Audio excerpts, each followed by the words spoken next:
Carl Jung's final message about empaths will shatter everything you believe about your compassion. The empath, Jung discovered, is just the child who was never allowed to be selfish.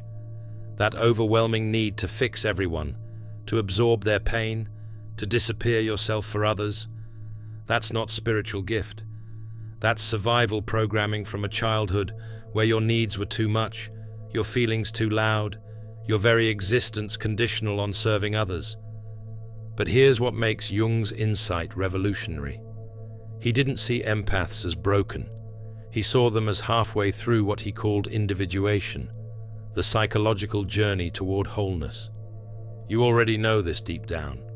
You've always sensed that your empathy came with a cost you couldn't name. Jung wrote, "The privilege of a lifetime is to become who you truly are." But you've always felt that who you truly are was never allowed to exist, that your authentic self was sacrificed to keep others comfortable. By the end of this journey, you'll understand why your sensitivity feels like both a gift and a burden. You'll recognize the psychological patterns that turned your natural empathy into a survival strategy. And most importantly, you'll discover Jung's path to what I call sacred selfishness, the healthy boundaries that transform empathy from compulsion into conscious choice. This isn't about becoming less caring. It's about reclaiming the right to care for yourself with the same intensity you've always cared for others. Jung understood something that most people miss about empathic development.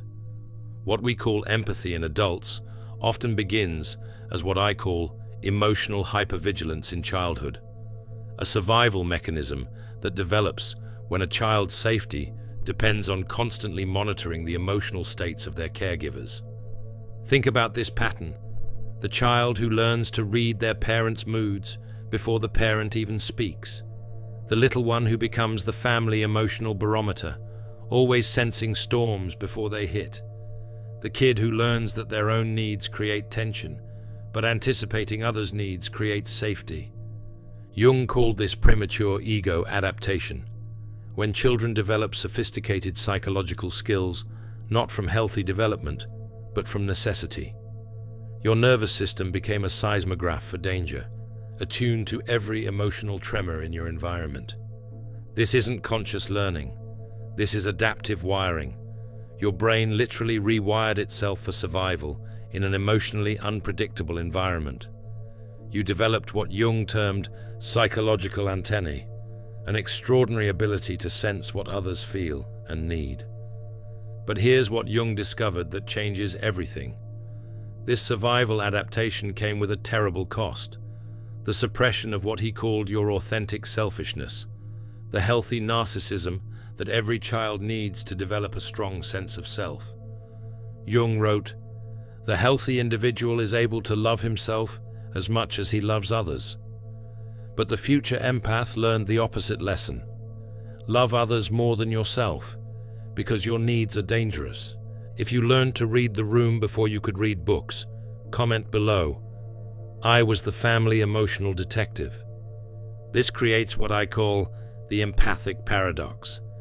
The very sensitivity that makes you so attuned to others becomes the barrier that prevents you from knowing yourself.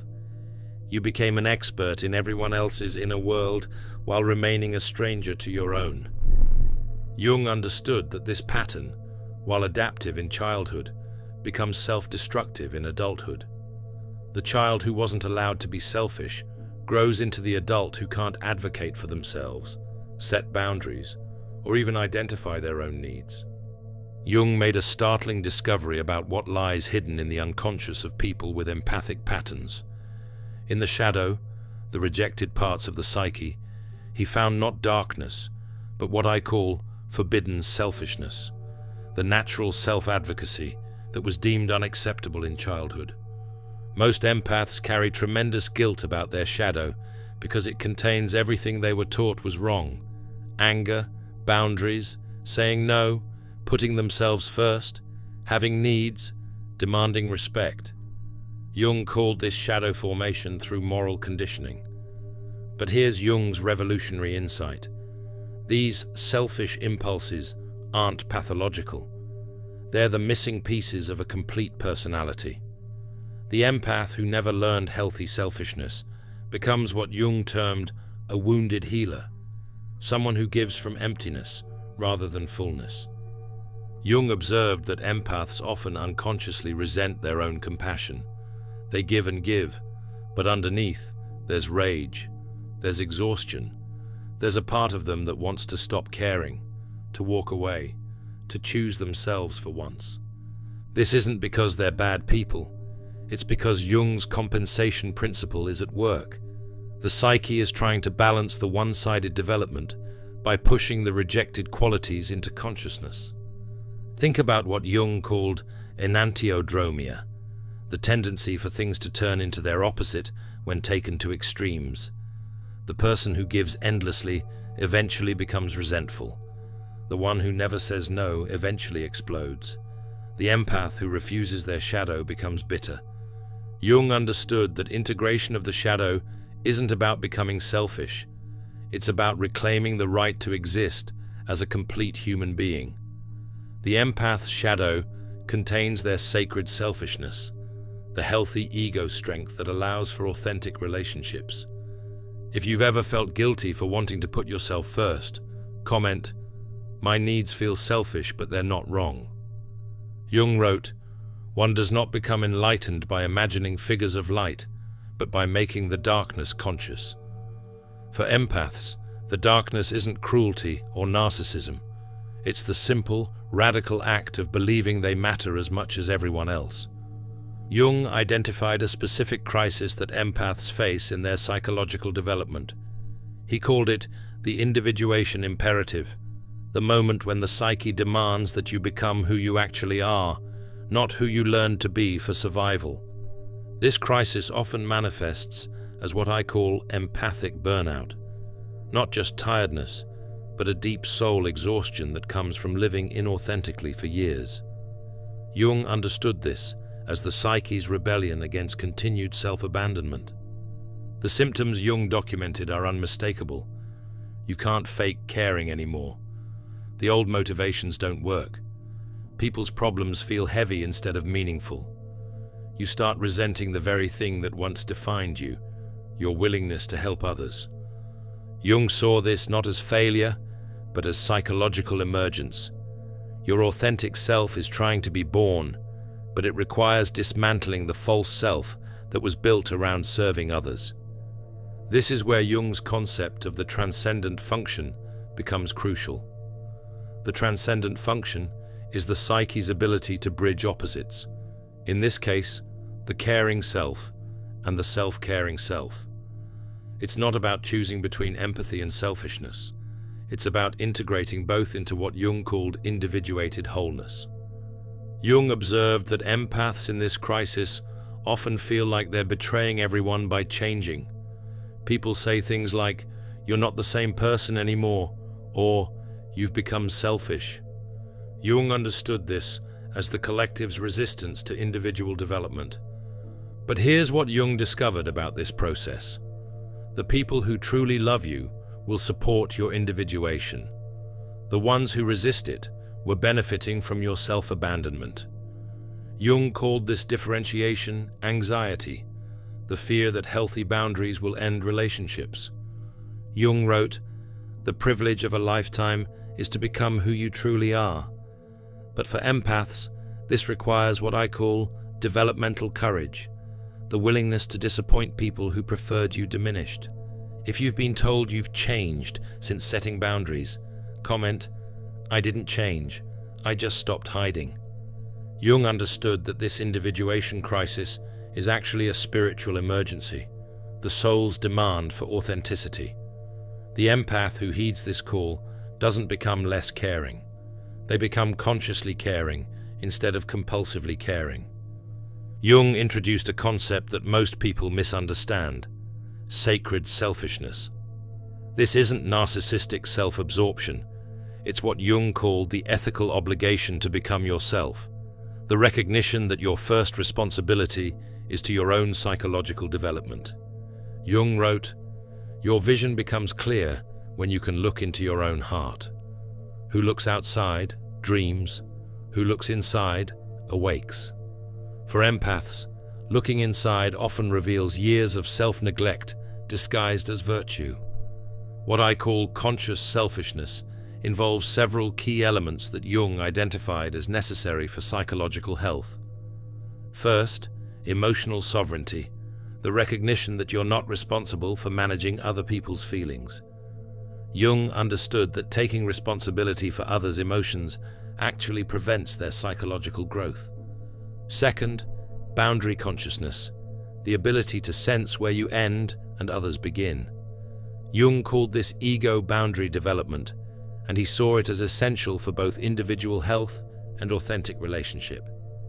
Third, need legitimacy, accepting that your needs are as valid as anyone else's. Jung observed that empaths often treat their own needs as optional, while treating others' needs as mandatory. Jung discovered that empaths who develop sacred selfishness actually become more helpful, not less. They give from choice rather than compulsion, from fullness rather than emptiness, from strength rather than weakness. This creates what Jung called differentiated love, the capacity to care for others without losing yourself in the process. You can feel compassion without absorbing pain. You can offer support without taking responsibility. You can love without disappearing. Jung understood that the highest form of service comes from individuals who have done their own psychological work. The person who has reclaimed their sacred selfishness offers the world their authentic presence rather than their people-pleasing performance. If you've learned that taking care of yourself makes you a better helper to others, comment, "I give from overflow, not emptiness." Jung wrote, "The most terrifying thing is to accept oneself completely." For empaths, this includes accepting the parts of themselves that want recognition, rest, reciprocity, and respect, all the things they were taught were selfish to want. Jung made a profound observation about what happens to empaths' relationships when they begin practicing sacred selfishness. He called it relational recalibration, the process where relationships either deepen through mutual authenticity or end because they were based on the empath's self-abandonment. The empaths who begin setting boundaries often discover something shocking. Many of their relationships were built on what Jung called projective identification. People weren't relating to them as individuals. They were relating to them as functions, the caretaker, the listener, the problem solver. Jung observed that when empaths stop playing these functional roles, some people experience what I call supply withdrawal. They become angry, manipulative, or accusatory because their emotional needs are no longer being automatically met. But Jung also documented something beautiful. The relationships that survive this transformation become what he called authentic encounters. Instead of one person giving and one receiving, both individuals meet as equals, each responsible for their own emotional well-being. Jung wrote, "The meeting of two personalities is like the contact of two chemical substances. If there is any reaction, both are transformed. But true meeting can only happen between individuated people, those who know where they end and others begin." This is why Jung emphasized that empaths must learn what I call relational selectivity. Not everyone deserves access to your empathy. Not every person who asks for help is ready to receive it. Not every relationship that feels familiar is healthy. Jung understood that empaths often confuse intensity with intimacy, need with love, and drama with depth. Learning to recognize the difference requires developing what Jung called psychological discernment, the ability to see people as they are rather than as you wish they were. The individuated empath attracts different people than the self-abandoning empath. They draw those who are also doing their own psychological work, rather than those looking for someone to do it for them. Jung observed that this shift can feel lonely at first, because the empath is breaking generational patterns of codependency. But it ultimately leads to what he called authentic belonging, relationships based on mutual respect rather than mutual need. If you've noticed that setting boundaries changed who wants to be around you, comment, "I attracted my equals when I stopped accepting less." Jung's wisdom here is clear. You cannot have authentic relationships until you become an authentic person. And becoming authentic requires embracing your sacred selfishness. Jung's vision of psychological wholeness includes what I call the integrated empath, someone who has reclaimed their sensitivity as a conscious choice rather than an unconscious compulsion. This person represents Jung's ideal of individuation achieved. The integrated empath possesses what Jung called conscious empathy, the ability to feel with others without losing themselves in the process. They've learned to use their sensitivity as a tool rather than being used by it. Jung identified several characteristics of psychological integration that apply specifically to empaths. First, emotional choice, the capacity to decide when and how much to feel with others. Jung understood that healthy empathy has an on-off switch controlled by conscious will rather than automatic response. Second, compassionate detachment, the ability to care without carrying. Jung observed that the most helpful people maintain what he called loving distance, close enough to help, far enough away to maintain perspective. Third, reciprocal relationships, connections where empathy flows both ways. Jung noted that integrated empaths naturally attract people who can also give, creating what he called mutual individuation. Jung wrote, "The privilege of a lifetime is to become who you truly are." The integrated empath has achieved this by learning that their truest self includes both their capacity for compassion and their right to self-preservation. This integration creates what Jung called earned security, a deep inner stability that doesn't depend on others' approval or emotional state. The integrated empath can witness others' pain without absorbing it, offer support without taking responsibility, and love without losing themselves. Jung understood that this level of integration serves the collective good. Integrated empaths model healthy boundaries, authentic relationships, and conscious compassion. They show others that it's possible to be sensitive without being self-destructive. The journey from unconscious empathy to conscious empathy is what Jung called the hero's journey of the psyche. It requires facing the shadow, integrating the opposites, and choosing wholeness over approval. If you've learned to help others without hurting yourself, comment, "I'm a conscious empath now."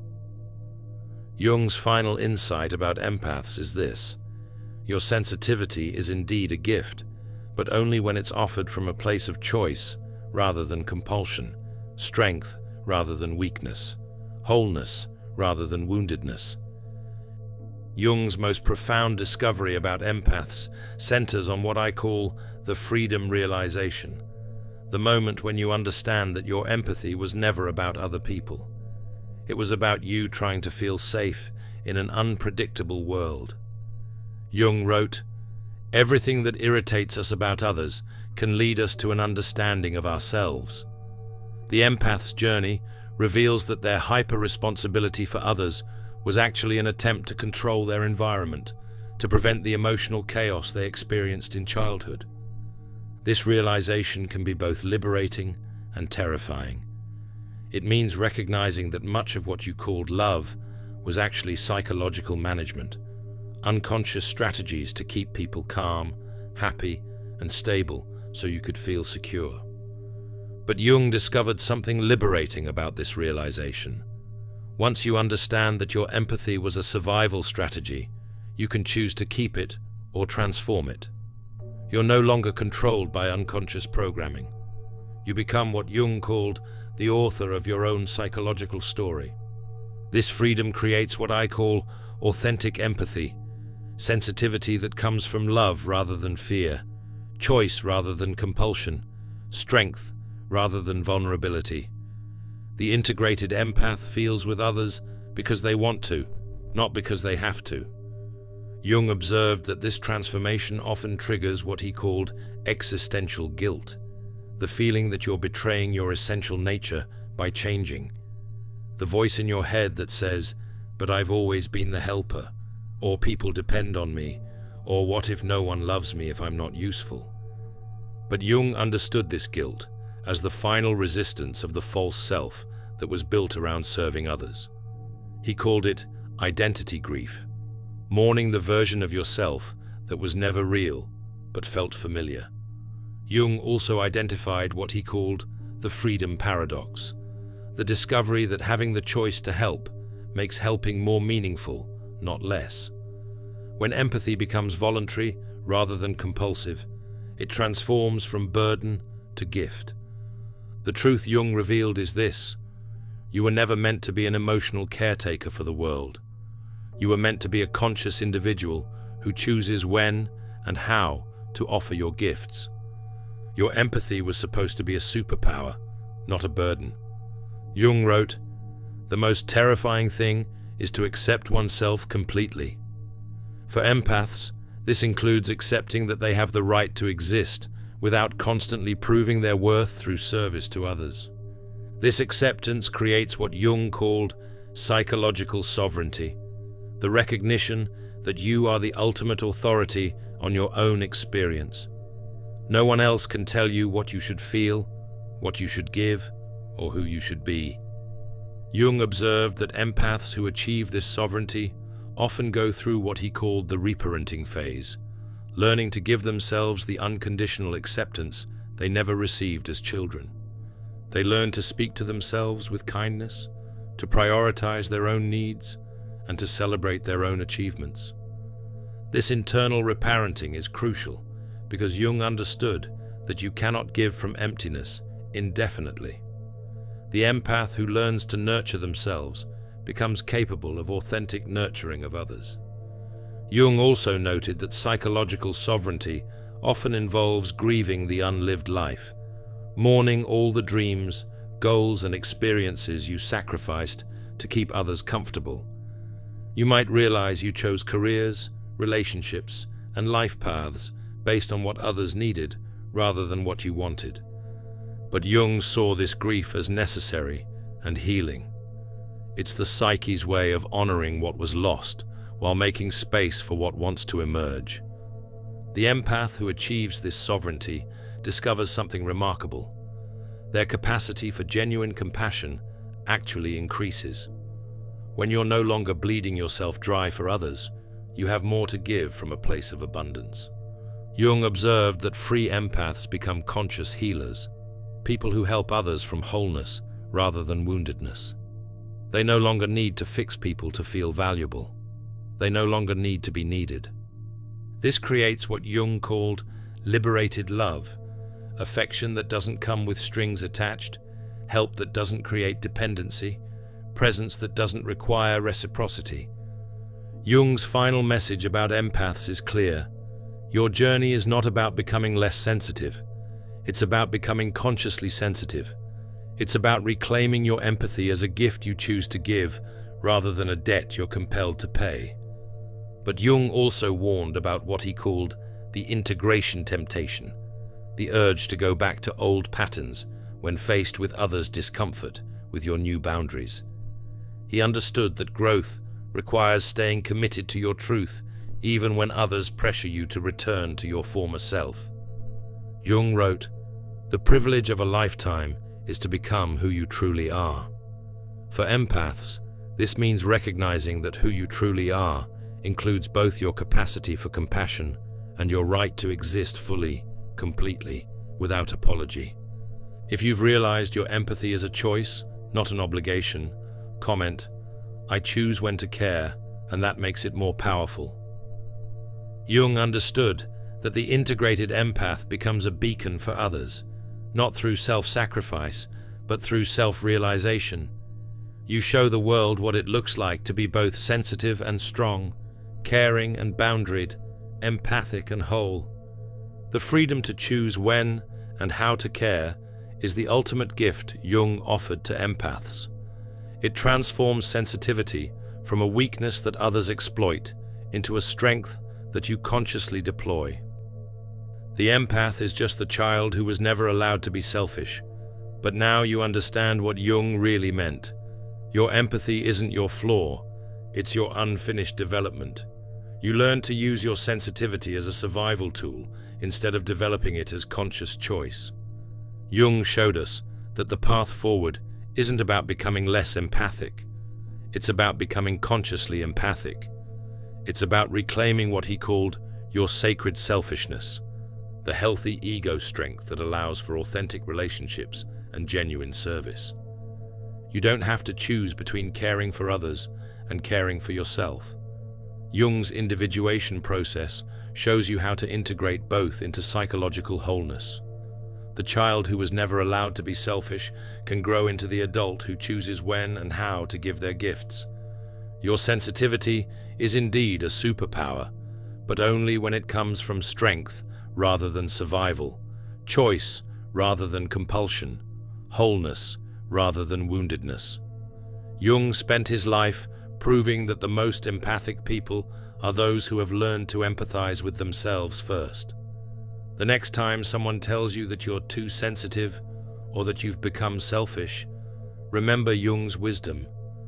You're not too much for this world. You're just finally becoming enough for yourself. And that transformation, from unconscious empathy to conscious empathy, is exactly what the world needs. Not more people who give until they break, but more people who know their worth and give from overflow.